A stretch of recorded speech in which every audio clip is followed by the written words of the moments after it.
Jamuna eco park সিরাজগঞ্জবাসীর একমাত্র বিনোদনের প্রাণকেন্দ্র।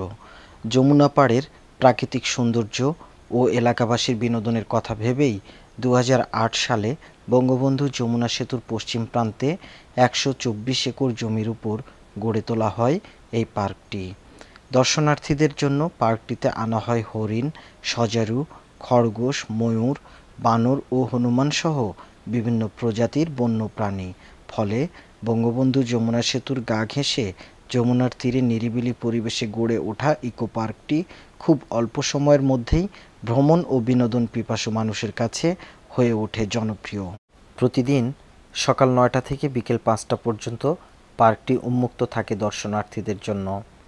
মাত্র ১০ টাকায় টিকিট কেটে সব বয়সী মানুষেরা প্রবেশ করতে পারে এখানে। ফলে প্রতিদিন শত শত মানুষের ঢল নামে এই যমুনা ইকো পার্কে। তবে পার্কটির ভেতরে নিরাপত্তা, পানীয় জল ও শৌচাগারের সংকট থাকায় দর্শনার্থীদের প্রায়ই বিপদে পড়তে হয়। অভিযোগ রয়েছে, স্থানীয় এক শ্রেণীর বোকাটে যুবকেরা প্রায়ই দর্শনার্থীদের টাকা পয়সা ছিনতাই সহ নানাভাবে হয়রানি করে থাকে। একদিক থেকে আমার একটু সমস্যা মনে হচ্ছে যে এখানে সেরকম নিরাপত্তার দিক দিয়ে সেরকম লোকজন নাই। স্থানীয় লোকজন আছে, লুঙ্গি পড়ে আছে, তাদেরকে দেখে আমার একটু ভয় ভয় লাগে যে এরা কিরকম।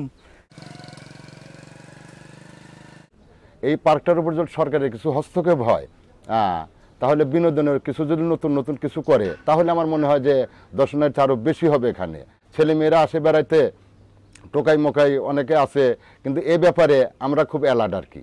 আমরা কর্তৃপক্ষ যারা আছি বর্তমান এখানে, আমার ম্যানেজার বাদ দেওয়া ৩টা লোক আমরা ভিতরে করার জন্য রাখছি আর কি। সবসময় তারা ভিজিট করতেছে।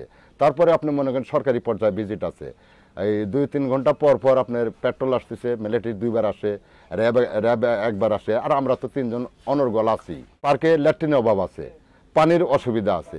পানি বলতে একটা মাত্র টিউবওয়েল আছে এখানে, তাও যেখানে আছে আড়ালে আছে আর কি। সচেতন মহলের দাবি, শিশু কিশোরদের খেলাধুলার সরঞ্জাম তৈরি সহ জনগণের জানমালের নিরাপত্তা দেওয়া হলে এই পার্কটি আগামীতে সিরাজগঞ্জের অর্থনীতিতে নতুন মাত্রা যোগ করতে পারবে।